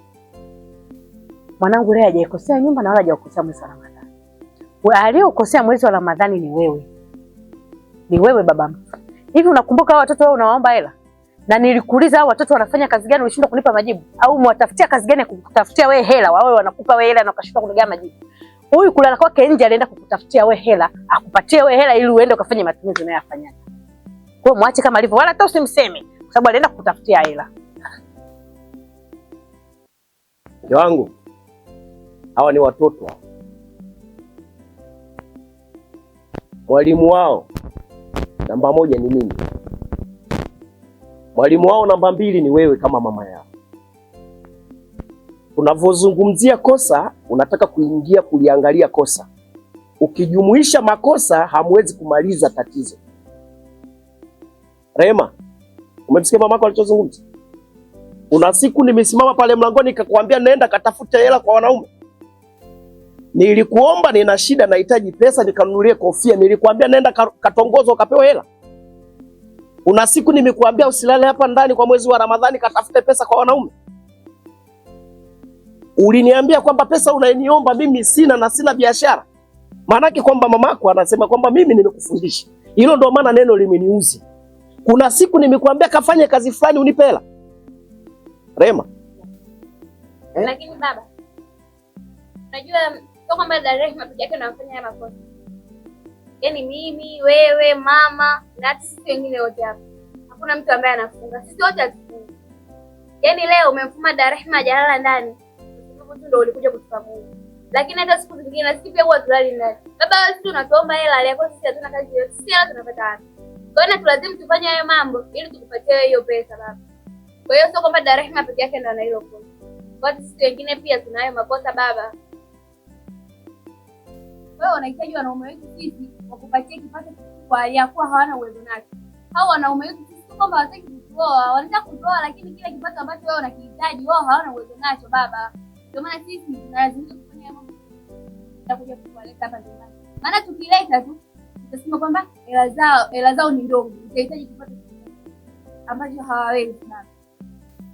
Mimi kukuomba wewe pesa, nina shida, wewe ni mwanangu. Sio hitaji. Mume wangu. Unaposema unapomuomba yeye pesa unakuwa una shida. Aya, shida hiyo Naifat anafanya kazi wapi? Naifat anafanya kazi wapi au Naifat Zai Lei wanafanya kazi wapi? Na alichokiongea Naifat ni kitu sahihi kabisa, na mimi mwenyewe tu mama yao nilishawahi kukaa na nikakuuliza, ukashinda kunitolea majibu. Aya, watoto hamna kuwasema waache. Wewe ndio unachokitaka. Kwa hiyo kwa maana mimi nikisema kwamba nyinyi amuelewi na nyinyi amuolewi kwa sababu mlichopewa ni kidogo, nyinyi mnafungia kwenda kufanya uzinifu ili kwa sababu ya kunilipa mimi nisionekane nafunga. Hapana. Basi hamna shida, tufanye kitu kimoja. Si ndio? Kwamba aridhike asioridhika. Umenielewa? Aridhike asioridhika na alioridhika abaki na ridhaa yake. Mimi nyie nawaozesheni hata 100 si. Ili tu nyinyi mkapate ndoa, alafu mimi kile nilichokuwa nakijenga kwenye akili yangu kisiwepo. Hebu neneni mkawaambie kwamba hao wanaume wote waje kuwaoa. Mimi ndio nimeshasema hivyo kwamba hivi waleteni hao wanaume ndio wawezesha bure. Muende tu. Yaani utakuwa umefanya jambo la heri. Wewe! Sitaki kunisemesha wewe. Furaha ya mwezi huu, kile utachofanya ni ibada. Ukitenda yaliyo mwema, Mungu na kuongezea tena.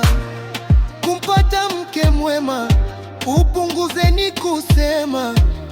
Ni Ramadhani kwetu jambo jema. Jema tunamani. Hivi mbona wima? Baba, samahani, nataka niongee na wewe. Samahani ya nini? Zungumza tu mamangu. Naomba nisamehe kwa yale ambayo yametokea jana. Mamangu, kuna jambo gani ambalo mlikuwa mmelikosea jana? Mimi nilivyozungumza na nyinyi na mpaka kufikia kwenye ile hatua ya mwisho tuliozungumza na nyinyi, lile nililozungumza nilikuwa ninamaanisha kutoka ndani ya moyo wangu kwamba hao waume zenu waambieni wakalete hizo barua, tena waambie na ndugu zako. Hili niko kabisa kwamba limetoka moyoni. Waambie walete hizo barua, na ikiwezekana wanavyoleta barua mshenga na wenyewe wafuate nyuma. Hapa tunafungisha ndoa. Yaani barua naipokea na ndoa na wafungisheni hapa. Ili kwamba nyinyi wote mkaolewe. Kuliko ile jambo ambalo mnanifanyia hapa nyumbani. Nataka niishi huru bwana. Kawaambia na ndugu zako kwamba baba amezungumza kutoka moyoni. Ibada, ibada, ibada, mama. Ibada, ibada, ibada, mama. Ibada, ibada, ibada, mama. Rubina Muhammad. Wapi sasa shehe wangu? Wapi vipi? Sasa mimi ndo nimefika. Yaani siku nilikuta na shemeji. Sasa shemeji alinipanga. Sasa mimi nikamwone huruma shemeji.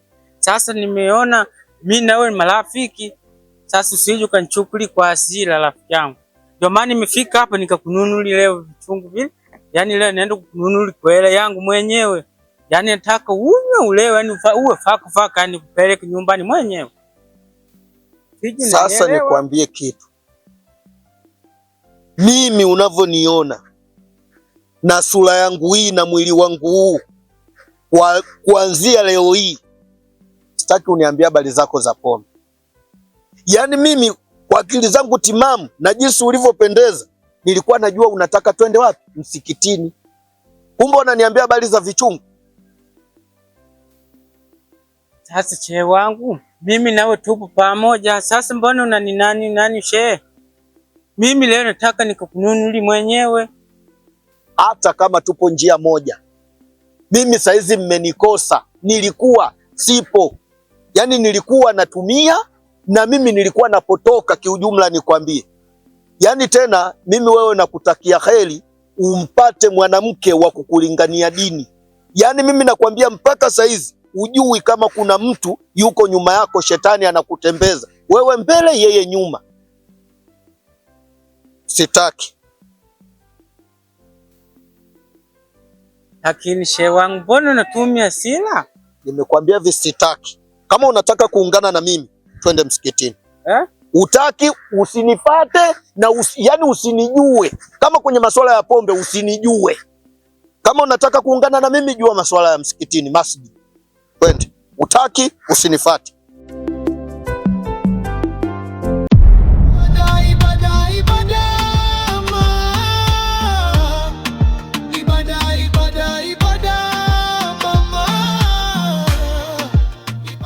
Ama kweli. Yaani shetani akizeeka, yaani anakuwa malaika.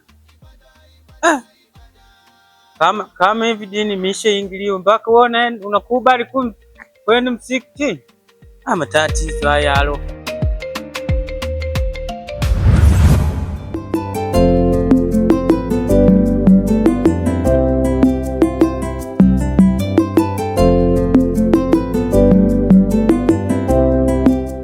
Asalamu alaikum mshenga. Waalaikum salamu. Mshenga, mimi kuna kitu hapa nilikuwa nataka nifanye. Chilungo siku mbili hizo umeonana naye? Chilungo hapana. Sijaonana nao hizo siku mbili. Sawa. Nilikuwa nahitaji uende kwa Chilungo ukamwambie hii habari ya barua. Aje tu nyumbani alete barua. Maana baba nimeshakaa naye, nimeongea naye, nimefika mwafaka.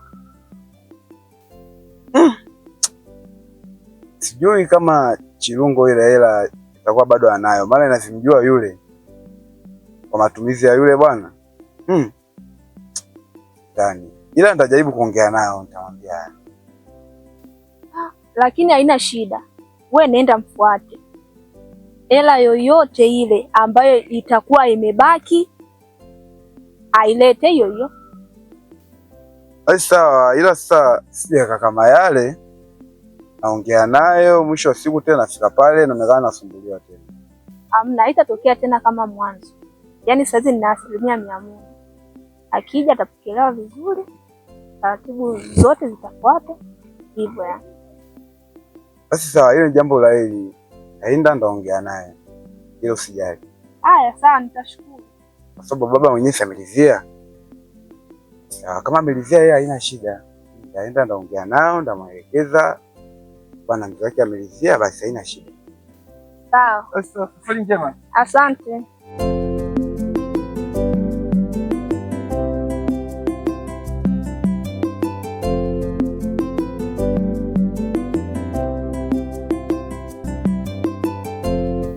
Assalamu alaikum. Alaikum salam.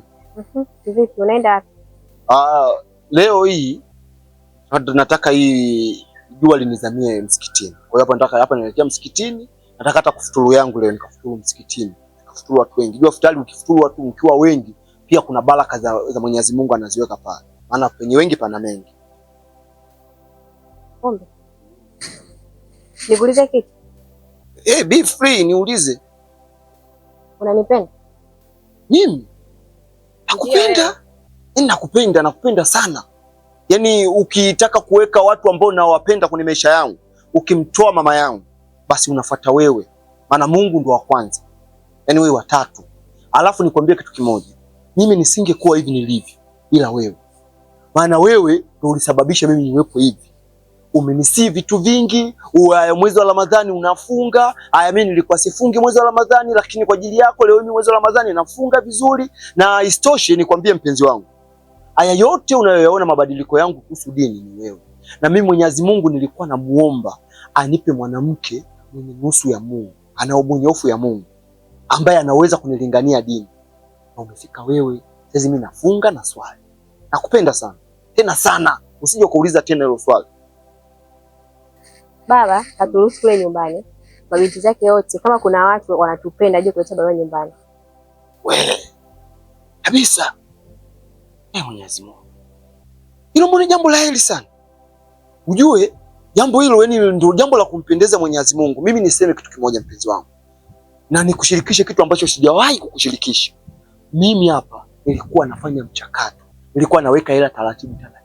Namjua babako mpenda hela sana. Nilikuwa naweka hela ili nije kutoa barua. Nilishaanza kuandaa hadi washenga. Kwa kuwa wewe umeniambia hivi, basi acha nijazishie hii hela itimie nilete. Haina haja wewe ya kusema si uongezee hiyo hela si nini, hamna. Wewe hela hiyo uliko nayo wewe lete baba atapokea. Ndio hivyo. Mpenzi wangu niseme tu ukweli. Yaani leo umeifanya Ramadhani imekuwa nyepesi. Yaani umeilainisha hii Ramadhani kwa kweli jamani. Yaani umenilainisha maskini ya Mungu, naiona Ramadhani kama sijafunga. Kweli ukifanya jambo la heri na heri inakufuata. Mimi bwana nashukuru. Mpenzi wangu nikwambie tu kesho, sicheleweshi, kesho anakuja mgeni. Mwambie tu babako kabisa kesho analeta barua mtu hapa. Huyo mtu ni mimi. Sijui umenielewa mpenzi wangu? Nakupenda sana. Eti kwa hiyo saizi hapo inabidi ujiandae kuwa mke. Umenielewa hapo? Weka mazingira sawa, tengeneza, uliza watu, mke anakuaje, najua watakufunda mama. Jiandae kuwa mke. Mimi kesho namtuma mtu. Kesho kutwa ndoa. Hivi viungu vilivyobaki tunapofunga, basi tuvimalizie tukiwa wanandoa. Sawa. Sawa. Furaha ya mwezi huu, kila utachofanya ni ibada.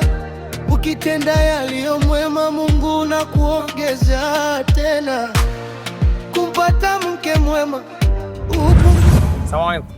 Wa alaykum salaam, mzima? Namshukuru Mungu niko salama. Nilikuwa naenda masjidi hapa nimekuona. Na leo upo tofauti kidogo. Leo una furaha hivi. Nimeacha tu. Unajua na furaha. Yaani na furaha kuliko hata vile unafikiria. Niambie kuna jambo gani? Unajua nini Habibu? Naam. Yaani nakwambia Habibu, unajua baba yetu amekubali wanaume zetu walete barua pale nyumbani. Bila kujali kiasi, bila kujali nini. Baba yenu huyu mzee Msatu au kuna baba yenu mwingine ambaye amefika nyumbani? Huyo baba yetu. Kuna nani kambadilisha? Sijui, ila ndio hivyo sikatuambia. Waambieni wanaume zenu walete hizo barua sijui bila kujali kiasi. Kwa hiyo ndio hivyo nikasema nikufikishie taarifa mapema. Alhamdulillah rabbil alamin. Wenza kama Mungu kambadilisha huyo. Basi kama hili jambo ni jambo zuri na limefika wakati mzuri kabisa, funga hii inaenda kumalizika. Sasa hapa mimi natamani ndoa yetu ipite kabla mwezi mtukufu wa Ramadhani hujamalizika. Sawa basi warakishe. Sawa, mimi ngoja niende masjidi. Hili jambo kuanzia sasa nikitoka kuswali tu naanza jambo kushughulikia barua yako. Muda wowote barua unaiona. Sije niweke nambari nichanganye kabisa. Maana nina hamu hili jambo. Sawa. Basi sawa. Basi sawa, wewe masjidi. Sawa. Baadaye. Inshallah. Haya.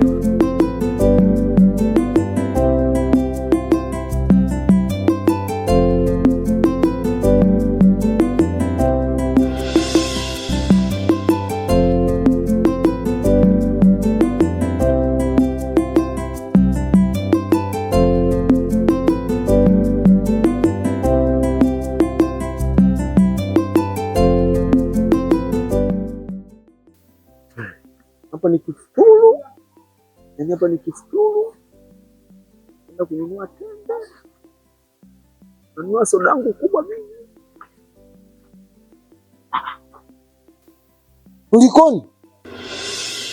Sasa tunaelekea masjidi. Msikitini si muda. Masjidi?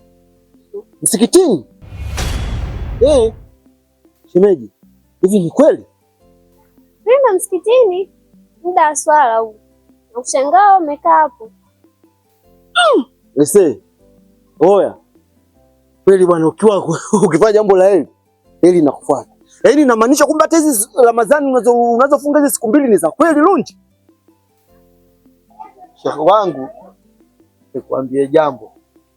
Mimi nakusii hata wewe uko kufunga unakofunga uwe na unaswali, unganisha na kuswali.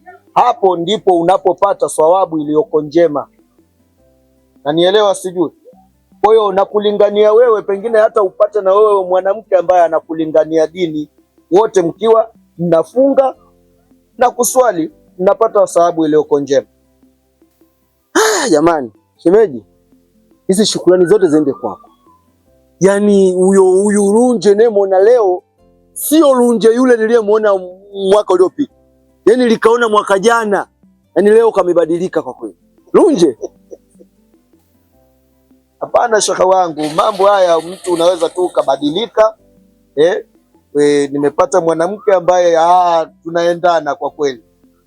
Yaani namna unavyoongea Lunje, yaani naona kama AI. Yaani Lunje kama kama AI jamani. AI zinaanza kutembea kweli? Hapana. Sio AI. Sio AI. Ni wewe. Nimebadilika na ile basi. Shemeji. Pongezi kwako. Haina shida shemeji, niliwaambieni mniachie mimi. Kama mnavyoniona hapa na mume wangu sasa tunaenda msikitini. Na kweli tumekuachia. Yaani kweli wewe mama, wewe ni mlezi wetu. Yaani usimdharau mwanamke kwa kweli. Basi sasa hapo limenishuka na mimi. Subiri mimi nikavae na mimi sweater twende wote msikitini. Shaka wangu, ila kanzu umebadilisha hii. Umegeuza ndani nje nje ndani. Swaumu kaka. Basi inshallah tupo msikitini mara moja. Basi mbele yako nyuma yetu. Inshallah. Ongera sana shemeji yangu.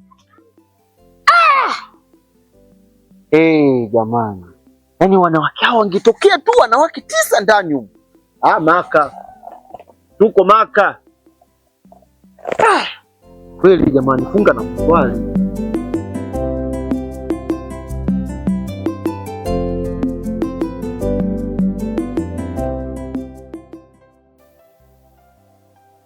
Naam. Bwana wangu, nafikiri kwamba jambo lilishafika. Zai, mwanangu, unamkumbuka bwana Samu? Mshenga ambaye alileta hapa mrejesho kutuletea barua. Nafikiri kutakuwa hakuna marefu ambayo yatakuwepo yakawa yana ncha ndefu sana, bali silikuwa ni kuyafungua yale ambayo pengine mtu mwingine hakuyawaza kwa siku ya leo. Wangu, tulikaa kikao hapa familia. Mimi pia nikatoa maamuzi yale ambayo niliyatoa. Mwanamshenga, kwanza nikupe jibu kabisa moja kwa moja kwamba barua tumeipokea. Mwanangu Zainab, unakubali kuolewa? Unakubali kabisa mwanangu? Kabisa nani? Mimi sitaamini siku hiyo. Nitafurahi. Basi na mimi pia nimeshukuru na nitaendelea kushukuru kwa sababu wako wengi. Lakini pengine inawezekana ujumbe wangu ukawepo na kwa watu wengi. Hapa umeleta barua na umekuja kuchukua majibu. Majibu yako wazi kwa sababu mliomletea barua yupo na mwenye kutaja mahali yupo. Kama Sheikh Salum kawe mjumbe kwa wengine kwamba binti na ndiyo ambaye anaolewa na ndiyo anayestahiki kutaja mahali yake. Na anavotaja mahali yake, yeye ndo mlaji wa mahali. Yeye ndo anayechota sadaka yake kutupa sisi wazazi. Kwa hiyo nafikiri kwa muda huu mchache ambao nauzungumza, huyu mzee ndio atatuambia kwamba yeye anahitaji mahali yake alipo shilingi ngapi, na kisha hapo tunavozungumza kwamba mkitajua mahali basi isiwashughulishe hiyo mahali kuitafuta mpaka ifikie kiwango alichotaja huyu binti. Hata kama hamnacho basi siku mbili hizi ifanyike nusra kwa ajili ya ndoa. Kwa sababu endapo tutawaacha watakifanya kile ambacho walikuwa wanakifanya, si ambacho tulikuwa tukiona. Kwa sababu ukisikia tendo la ndoa ni ile ndoa yenyewe kuifanya. Kwa hiyo mwanamke anavyokwenda kwa mwanaume, hawa wanaenda kuifanya ndoa. Kwa hiyo Mwenyezi Mungu alituzuia hapo. Ikimbieni zina kwa kipande kirefu sana, kwamba hii ni njia chafu kabisa. Kwa maana usipomwozesha mapema watakutana na wao watazini. Wakizini wamefanya tendo la nini? La ndoa. Kwa hiyo nasema kwamba anavotaja mahali, msiangalie mahali. Siku 2 njooni nimchukue. Sai, hebu ambie kiasi gani ambacho unahitaji kulipa mwanangu. Taja mamangu, mahali ndio jadi yako, yani ndio tuseme kwamba ndio tukio lako. Baba. Safi. Wa inna alhamdulillahi rabbil alamin. Mashaallah. Mashaallah. Umelipwa thawabu kutaja tu msafu. Mwenyezi Mungu kashakuongezea ujira mwingi. Atakufanya mama mwenye watoto wazuri katika hii dunia pamoja na akhera. Alhamdulillah. Umesikia bwana? Hapo ujumbe umefika shehe. Mimi nitafikisha taarifa kule, na imani watafurahi na mambo yataenda sawa. Ujumbe utafika salama. Basi inshallah mimi niseme nashukuru. Kawaambie kwamba sisi tupo. Karibu sana. Ishafika shehe. Basi shukrani.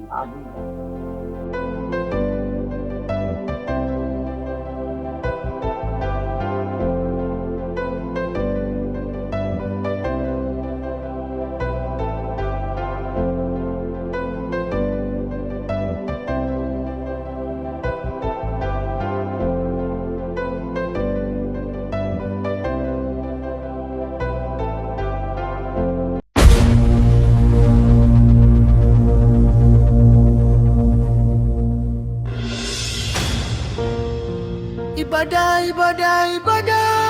mama, ibadah mama, ibadah mama, ibadah mama. Furaha ya mwezi huu, kila utachofanya ni ibada. Ukitenda yaliyo mwema, Mungu na kuongeza tena. Kumpata mke mwema, upunguze ni